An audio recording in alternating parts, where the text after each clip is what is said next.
Ahí surge el combate entre la carne y el espíritu. Cada gracia que recibimos tiene una mala hierba de corrupción perniciosa de manera conjunta, que ocasiona esta lucha e imperfección en la mejor de sus obras. Cierro la cita. En el más santo de nosotros, que solo Dios sabe quién será, hay una guerra interna entre la carne y el espíritu.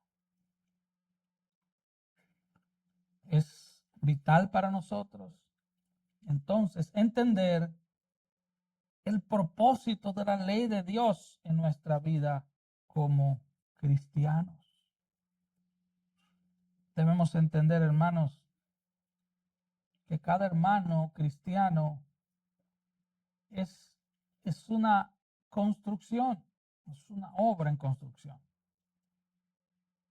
No sé a cuánto les ha pasado o han visto que al lado de su casa o cerca de su casa comienzan a construir algo, ¿verdad? Comienzan a construir una casa. Eso trae molestia, ¿verdad que sí? Trae ruido. Lo mismo pasa en la iglesia. Cuando hay una construcción creciendo, muchas veces eso va a molestar a los vecinos. El que es espiritual me entiende. Ahora, la confusión entre la ley y el evangelio hizo que en la Edad Media se creyera que si bien somos salvos por gracia, a través de la fe, podemos mantenernos salvos mediante buenas obras. Es un pensamiento que ha tratado de calar desde siglos. Soy salvo por gracia, pero soy guardado, salvo mediante mis buenas obras, mediante mi propio esfuerzo. En muchos púlpitos de hoy se predica moralismo, un moralismo sin Cristo. No el evangelio que transforma y salva al pecador, no el evangelio que no solo te salva, sino que te mantiene salvo hasta el día en que entres en gloria. Los reformadores consideraban que la idea de que podemos ser salvos por gracia, pero debemos mantener nuestra salvación por nuestra propia fuerza, es asfixiante. Es una predicación asfixiante. Y la razón es que incluso nuestras mejores obras carecen de intenciones perfectas. Recuerde, detrás de nuestras obras hay unas intenciones. Y Dios pesa, dice la Biblia, aún las intenciones de nuestro corazón. Pero Martín Lutero, al leer y enseñar las Escrituras, se encontró con Romanos 1:17, donde dice, porque en el Evangelio la justicia de Dios se revela por fe y para fe. Como está escrito, mas el justo por la fe vivirá. La justicia, la vida perfecta de Cristo, se revela por fe para que crea y para fe para que siga creyendo. Así que es en el Evangelio que Dios revela su justicia. Esto significa que somos en Cristo revestidos de la justicia de Dios cuando creemos. Somos revestidos de Cristo. Cuando un pecador corre a los pies de Cristo humillado, la justicia perfecta de Cristo le es aplicada. Y ahora el Padre te ve en Cristo. No te ve como Luis o como Marco, te ve como Cristo. No porque te lo merezcas, sino porque has creído. Es por fe. Porque no necesitamos merecer la aprobación de Dios. De hecho, nunca lo lograremos. Tú en ti mismo nunca vas a obtener la aprobación de Dios por tus propias fuerzas. Dios nos acepta en Cristo. Él te ve en Cristo. Ahora bien, eso no significa lo que esta frase tan popular que dice Dios nos ama como somos. No. Dios nos ama a pesar de lo que somos. No es lo mismo. Si Él te amara como tú eres o como yo soy, Él nos dejara igual. Pero Él no te quiere igual. Por eso nos regenera al nacer de nuevo. Por eso nos envía su espíritu a habitar en nosotros.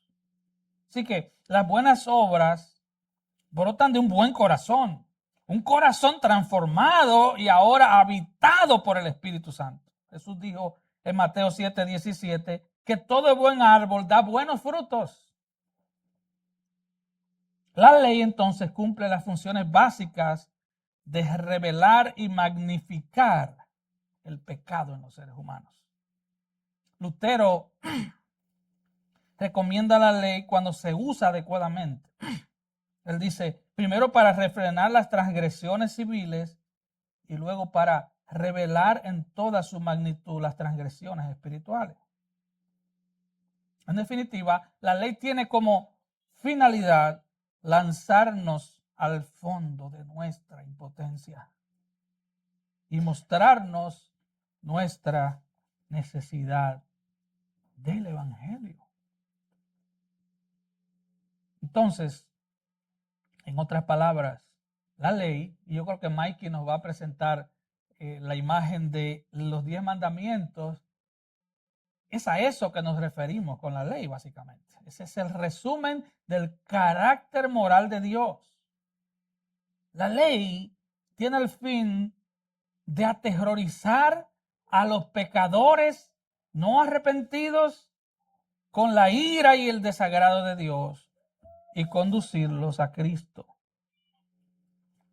El pasado día del Señor vimos en Gálatas 3:15-18 que el pacto de Dios con Abraham es mayor que la ley que fue entregada cientos de años después de Moisés. La ley no pudo anular el pacto de Dios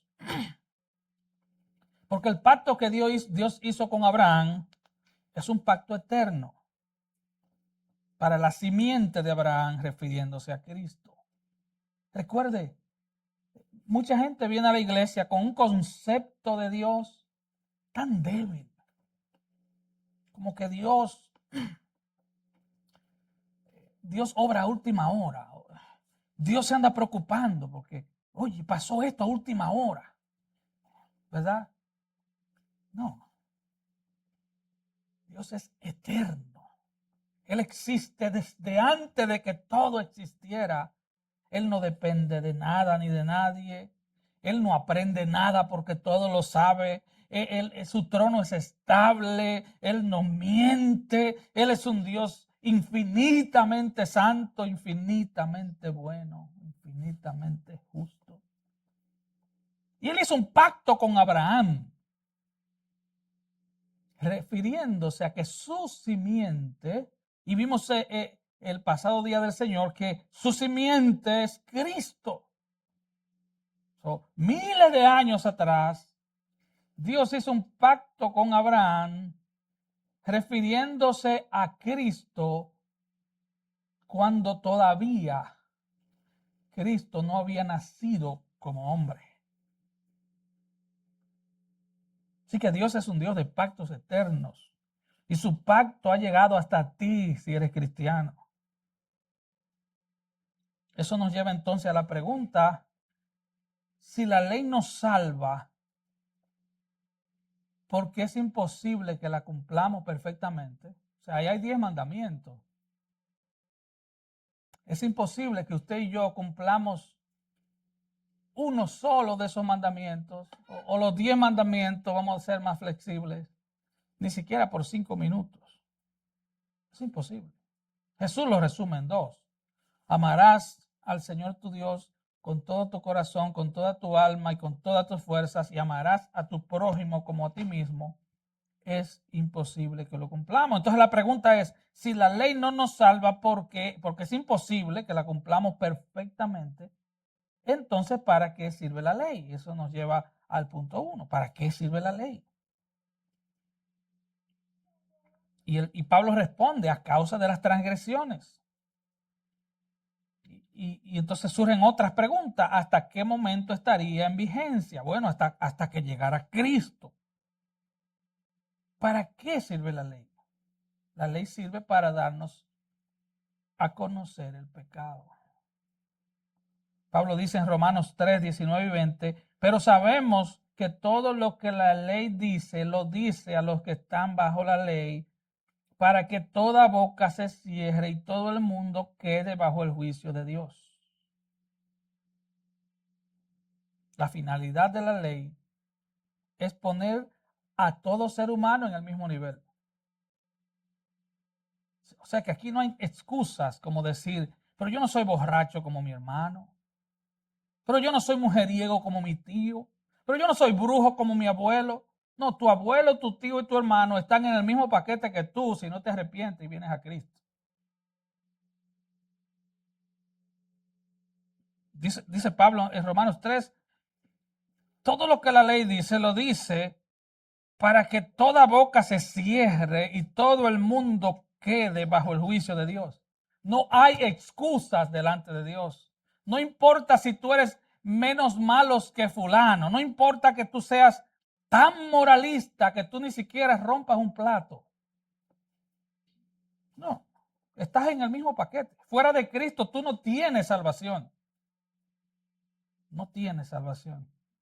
Y el versículo 20 de Romanos 3 dice, ya que por las obras de la ley ningún ser humano será justificado delante de él, de Dios, porque por medio de la ley es el conocimiento del pecado. Romanos 5, 20 y 21 vemos que la función de la ley es magnificar y condenar el pecado hasta que llegara el Hijo prometido, o sea, Cristo. Versículo 20, pero la ley se introdujo para que el pecado abundase, mas cuando el pecado abundó, sobreabundó la gracia. Para que así como el pecado reinó para muerte, así también la gracia reine por la justicia para vida eterna mediante Cristo Jesús, Señor nuestro. Cuando abunda el pecado, sobreabunda la gracia. Entonces en el capítulo 6, versículo 1, usted ve que se le presenta a Pablo, vamos a decir que un contradictor imaginario que le pregunta, entonces, ¿permaneceremos en el pecado para que la gracia abunde? Y él dice, de ninguna manera. Porque los que han muerto al pecado, ¿cómo viviremos aún en él? En otras palabras, yo voy a pecar para que su gracia sea sobre mí. Que abunde el pecado en mi vida para yo saborear la gracia. No, si tú piensas así, entonces tú estás acumulando ira para el día de la ira. Tú estás haciendo depósitos bancarios de pecado para que en el día del juicio te saquen el expediente y te condenen y te manden al infierno eterno porque tú, sabiendo lo que es bueno, haces todo lo contrario. Así que la ley no puede liberar al hombre del pecado. Todo lo contrario. La ley nos hunde en la perdición. Cuando yo veo que dice el tercer mandamiento, no tomarás el nombre de Dios en vano. Aún muchos cristianos creen que eso es algo pasado. Y mencionan a Cristo como una expresión de admiración o de exclamación. Y mencionan a Dios por señal de admiración. Y a cada rato mencionan a Dios. Pero no se dan cuenta que el nombre que están mencionando es el santísimo nombre del que tiene el switch de tu oxígeno y del bombeo de sangre. tuyo y mío. Del que mata y da vida. Tú no puedes tomar ese nombre en vano. A menos que no te acerques a Dios en oración o en alabanza. Es un nombre santo. Ese nombre es tan santo que cuando los escribas judíos estaban,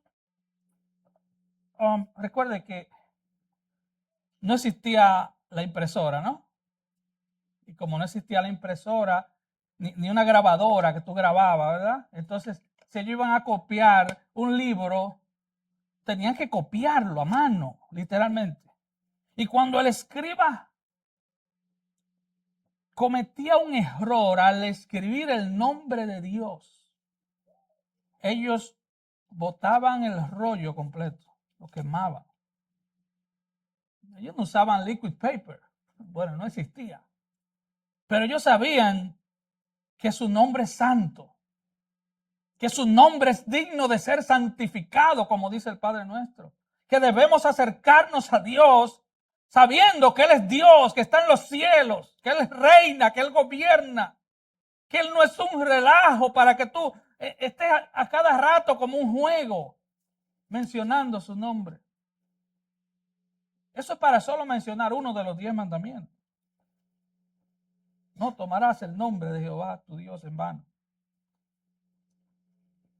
O sea, si hiciéramos un análisis, no tendrás dioses ajenos delante de mí. Somos fabricantes de ídolos. Bien no le corta el Señor la cabeza a un ídolo y levantamos otro. Hacemos ídolo del carro, de la casa, del trabajo, de los hijos. Hacemos ídolo de todo. Ponemos cualquier cosa en lugar de Dios. Idólatras. Ya no somos, ¿verdad? Y decimos, oh, ya yo vengo del catolicismo romano, donde tenían imágenes. No, ya nuestra idolatría es una idolatría más sofisticada. Ya no tengo imágenes de yeso ni de madera. Ahora tengo otras cosas. Ídolos en el corazón. Ídolos que se oponen a que adoremos a Dios, a que le sirvamos a Dios de todo corazón. ¿Qué tal del dinero? Ídolos. Pastor, háblame de cualquier cosa menos del dinero, porque ahí sí no. Ídolo. Porque amamos el dinero, ¿no? Porque hemos hecho del dinero un ídolo. Tócame cualquier cosa, pero no toques mis hijos. No me hables de cómo debo criar mis hijos. Bueno, es que Dios lo dice cómo debes criarlo. En la disciplina y amonestación del Señor. La carta a los Efesios, la carta de Gálatas. Desde el Antiguo Testamento, desde Deuteronomio 6. ¿Cómo criar los hijos? Dios se mete en tu vida porque Dios tiene derecho a meterse en tu vida y en la mía. ¿Sabe por qué? Porque Él es Dios. Él lo puede hacer. Él no tiene que pedirte permiso, hermano. Yo no puedo disculparme por predicar lo que la Biblia dice. Yo me puedo disculpar, y de hecho lo he hecho, cuando digo cosas fuera de orden. Ningún mensaje, ninguna predicación es perfecta. Claro que no. Así que la ley lo que hace es que destaca o amplifica la enorme pared de división que existe entre Dios y el hombre. Y una vez el hombre es desprovisto de toda ilusión de ser salvo por su propia fuerza, entonces viene humillado ante Dios, ante un Dios que es perfectamente justo, que es perfectamente santo.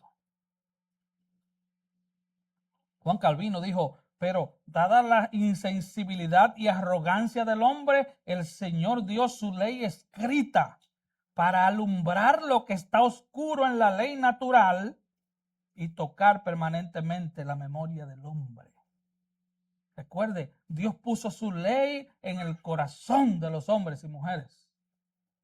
Y lo que Calvino está diciendo, lo que Dios hizo con su ley escrita fue alumbrar la ley que ya está en tu corazón.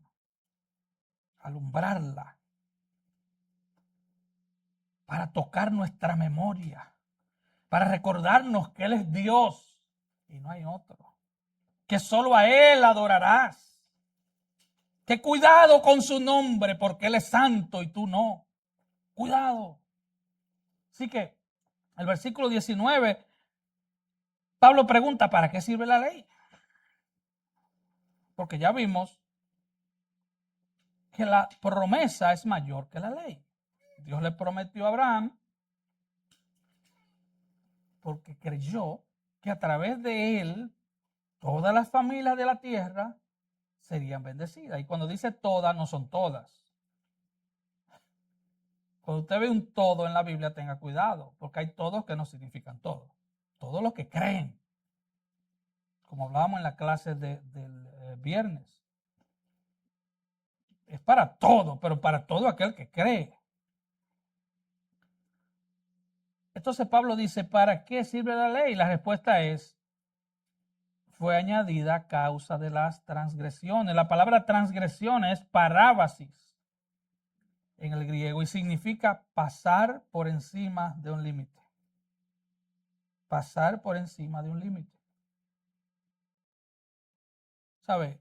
Tú vas en una calle que casi no tiene speed limit sign, no tiene letrero de velocidad límite, y tú le das para allá como que tú estás en una calle de Santo Domingo. Entonces, por eso la ciudad tiene que poner letreros. Entonces viene Marvin con las luces azules y rojas y te para y te da un papelito no muy amigable. La ley muestra nuestra pecaminosidad, nuestra absoluta incapacidad de agradar a Dios, nuestra incondicional necesidad de misericordia. Eso muestra la ley. Yo me encuentro con la ley y digo, estoy perdido. La ley fue añadida para mostrar la profundidad de las transgresiones del hombre en contra de Dios. La ley fue escrita para llevar al hombre y la mujer a la culpa insoportable. La ley trabaja nuestra conciencia y nos hace ver que necesitamos un Salvador. Porque las demandas de la ley son imposibles. Y por si fuera poco, ahí está la ley, Jesús le añade un ingrediente interno. La ley dice no matarás. Pero Jesús dice, si tú te enojas con tu hermano, ya lo mataste. La ley dice, no cometerás adulterio, pero si ya viste una mujer y la deseaste en tu corazón, ya adulteraste, ya eres un adúltero. Y eso va para las mujeres también. Ya eres un adúltero. En otras palabras, ¿quién de ustedes, quién de nosotros nunca se ha enojado contra alguien? Es más, yo no soy profeta ni hijo de profeta, pero es probable que ahora mismo, en este momento, haya gente enojada aquí con alguien. Tal vez con el mismo predicador, quién sabe. Hermanos, hombres, ¿quién de nosotros no ha visto una mujer que no es su esposa con ojos de deseo y lo ha llevado al corazón? Ya eres un adúltero. La ley entonces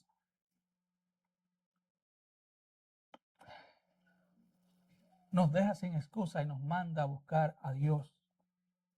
Siempre que un hombre, una mujer se detiene a observar la ley, se da cuenta de que no solo es que ha cometido algunos errores, como alguna gente dice. No, yo he cometido algunos errores en la vida. No, tú has pecado demasiado. Pongámosle nombre. Yo he cometido algunos errores. No. Si tú te metiste en una calle en vía contraria, eso es un error. Porque tú no viste el letrero, eso es un error. Eso es un error. Si se te cayó un vaso de cristal mientras estaba en la cosa, eso es un error. Pecado es todo lo que hagas contrario a la ley de Dios. Todo. Tu enojo enoja a Dios.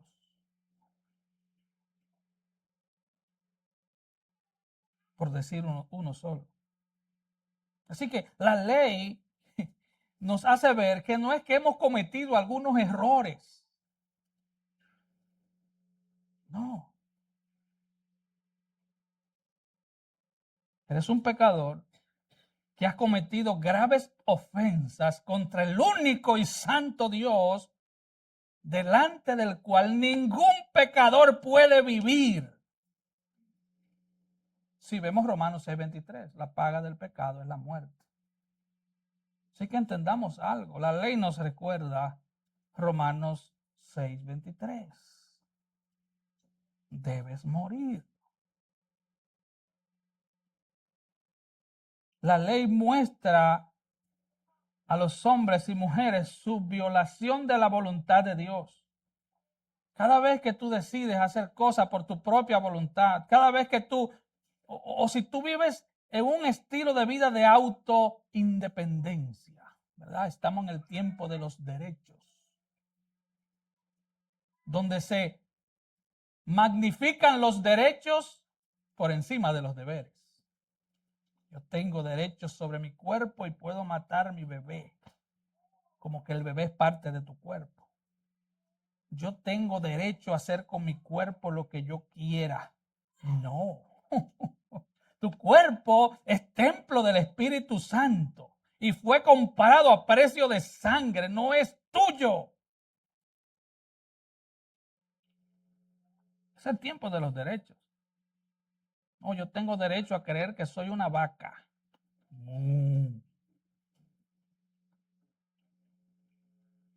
Derechos. Y nos hemos vuelto adictos a los derechos. ¿Sabe quién tiene derecho? El que está sentado en el trono. Él tiene derecho sobre tu vida, aunque tú lo odies. Él es Dios de toda carne, hermano. Es Dios. Así que acerquémonos a Dios, dice Sujel Michelén, y no sé si todos lo van a entender. Dice, una cosa es acercarse a Dios confiadamente, como dice Hebreos 4, y otra cosa es ser un confianzudo. ¿Sabes cuál es la diferencia? El que se acerca a tu casa confiadamente, toca la puerta, espera que abran, tú entras, ¿verdad? El confianzudo abre la puerta y va y te come el sándwich que tú tienes en la nevera. No te acerques así a Dios, porque Él gobierna el universo. Por eso entonces que debemos predicar las normas morales y éticas de la ley a fin de que el hombre vea la necesidad de Cristo. Porque a no ser que los hombres se den cuenta de que están violando constantemente la ley y que seguimos bajo el juicio de Dios,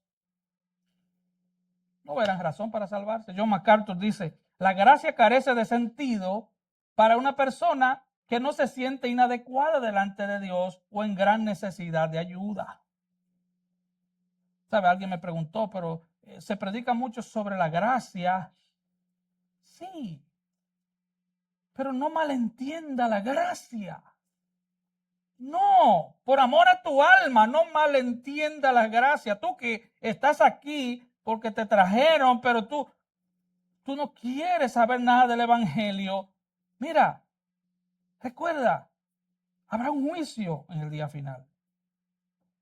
Tú dirás, bueno, pero yo tengo 15 años, yo no tengo que preocuparme por eso. ¿Quién te asegura a ti que llegarás a los 16? ¿Quién? ¿Quién te lo asegura? ¿Quién te asegura que durará 5 minutos más? Y MacArthur dice, la gracia carece de sentido para una persona que no se siente inadecuada delante de Dios o en gran necesidad de ayuda. No ve el propósito de salvarse hasta no darse cuenta de que está perdido. No ve la necesidad de recibir el perdón de Dios si no sabe que ha ofendido a Dios. No ve la necesidad de buscar la misericordia de Dios mientras ignore que está bajo la ira de Dios. Escúcheme bien, desde que tú naces, así esos bebecitos tan hermosos como se ven, que parecen angelitos, están bajo la ira de Dios por el pecado original. Y solo es asunto de tiempo para que esa ira sea mayor, porque comienzan a pecar de manera independiente. Todo el que está aquí necesita correr a Cristo. ¿Por qué? Porque estás bajo condenación. Eso es lo que la ley dice. Estás bajo la ira de un Dios santo. Oh, pastor, pero eso no es gracioso, eso no es gracia. No, eso es la ley. La ley te dice, estás perdido. Estás perdido. Necesitas un Salvador. Y Pablo sigue diciendo, la ley fue ordenada por medio de ángeles. O sea, la ley fue entregada por medio de ángeles. Los ángeles fueron como una especie de testigos cuando Dios le entregó la ley a Moisés. En Hechos 7:53 dice Esteban, el diácono, antes de ser apedreado, dijo, ustedes que recibieron la ley por disposición de ángeles y no la guardaron. La Nueva Traducción Viviente traduce Gálatas 3:19 y 20 de esta manera. Entonces, ¿para qué se entregó la ley? Fue añadida a la promesa para mostrarle a la gente sus pecados. Pero la intención era que la ley durara hasta la llegada del Hijo prometido. Por medio de ángeles, Dios entregó su ley a Moisés, quien hizo de mediador entre Dios y el pueblo. Así que los ángeles que aparecen en nuestro texto de Gálatas fueron simples mensajeros, como siempre han sido mensajeros de Dios. Usted puede ver eso en su casa en Salmo 103, en Hebreos 1. El mediador en sí fue Moisés. Moisés fue el que se paró en medio del pueblo y de Dios. Si usted ve Génesis 15:17, de eso hablábamos la semana pasada, dice, y sucedió que puesto el sol y ya oscurecido, se veía un horno humeando y una antorcha de fuego que pasaba en medio de los animales divididos. Dios hizo matar animales para hacer un pacto con Abraham. Y entonces al caer la tarde, la noche, pasó en forma de una antorcha por el medio, una antorcha encendida, que era símbolo de la presencia de Dios. Recordemos, en el desierto, la columna de fuego en la noche y la columna de nube en el día. Así que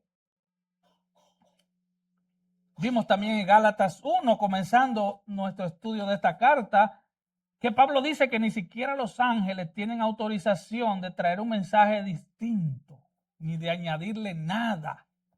Que el evangelio es sagrado, es santo, nadie puede tocarlo. Y él dice, si aún un ángel del cielo cambia el evangelio, sea anatema, oh maldito de Dios. 1 Timoteo 2:5 dice que hay un solo Dios y un solo mediador entre Dios y los hombres, Jesucristo hombre. O sea, tú no puedes orarle a un ángel para que el ángel hable con Dios. O para que el ángel, o como dicen los que adoran a María. No, es que yo hablo con María porque ella es la madre. Y ahora la madre habla con el hijo para que el hijo hable con el padre. Bueno, eso podrá funcionar en tu familia, pero, pero no en el cielo. En el cielo hay un solo mediador y es Cristo. Primera de Timoteo 2:5. Entonces, dice, ¿cuáles son los logros de la ley? Y voy a ser breve para ir aterrizando. Dice, luego la ley es contraria a las promesas en ninguna manera, porque si la ley dada pudiera vivificar, la justicia fuera verdaderamente por la ley. Mas la escritura lo encerró todo bajo pecado, para que la promesa que es por la fe en Jesucristo fuera dada a los creyentes. La ley no te puede dar vida. Ahora, imagínate los 10 mandamientos otra vez. Tú lees los 10 mandamientos. Yo te pregunto, ¿tú tienes esperanza al leer los 10 mandamientos? ¿Tú tienes esperanza de ir al cielo a leer los 10 mandamientos? Yo no. Yo veo mis miserias al leer los 10 mandamientos. Totalmente. La ley no te puede dar vida, no nos puede dar vida. La ley simplemente lo encierra todo, nos encierra bajo pecado. Y ahora Pablo usa la simbología de una cárcel. Porque la ley no tenía el propósito de dar vida, sino de mostrar la profundidad de nuestro pecado, de despertar la culpa. Recuerde, lo he dicho muchas veces, la culpa es para el alma lo que el dolor es para el cuerpo. La hermana Valeria fue al hospital porque le dio dolor, supongo. El dolor le dijo que había problema. Fue al hospital. La culpa, podríamos decir que es un sensor que Dios ha puesto en tu alma para mostrarte cuán mal estás.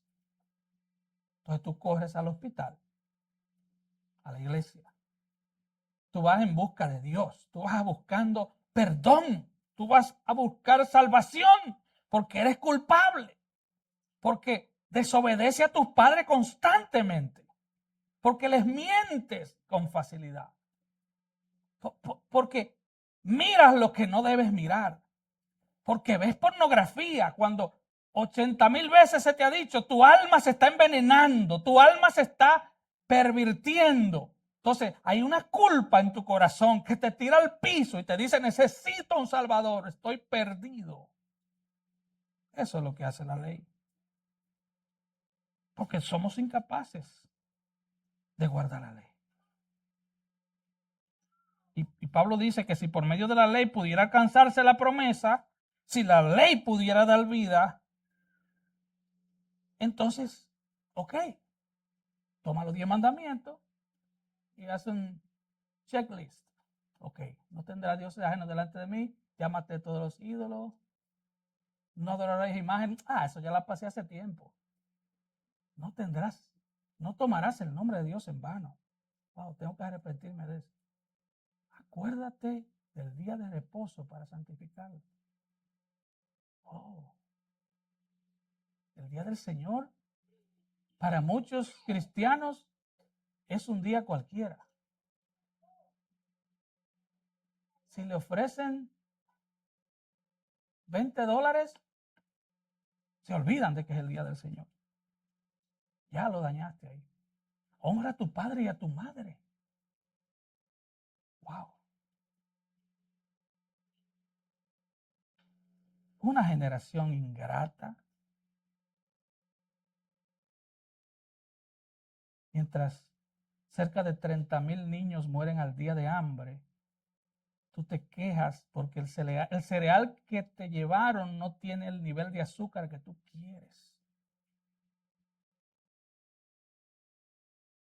Pero hay cerca de 30,000 niños que mueren porque no tienen nada de qué comer. Porque hay países, no solo en África, Venezuela y Cuba, que ganan $3 al mes. y tú te comes mucho más que eso en un desayuno. Y tu papá y tu mamá se están matando para que no te falte nada, pero tú crees que tú eres el príncipe de dónde. Tú eres el príncipe. Que Donald Trump es un miserable comparado contigo. Tú no honras a tu padre y a tu madre, te quemaste ahí. Y violaste el otro porque vives enojado con tus padres. Ya los mataste también. Oh, hermanos,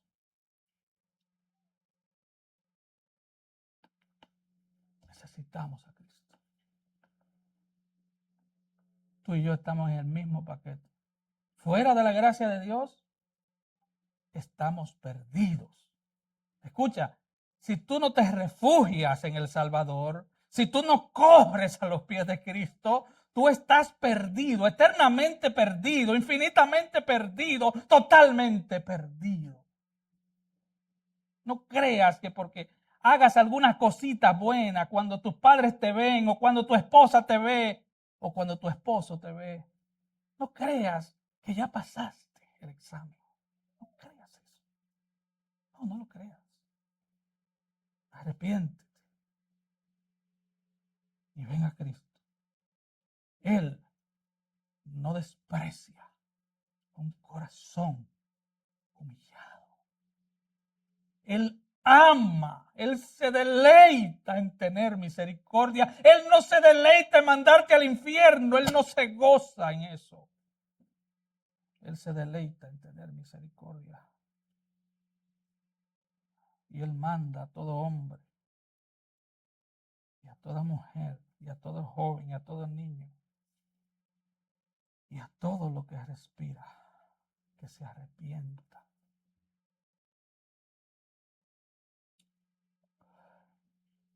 Oh, hermanos,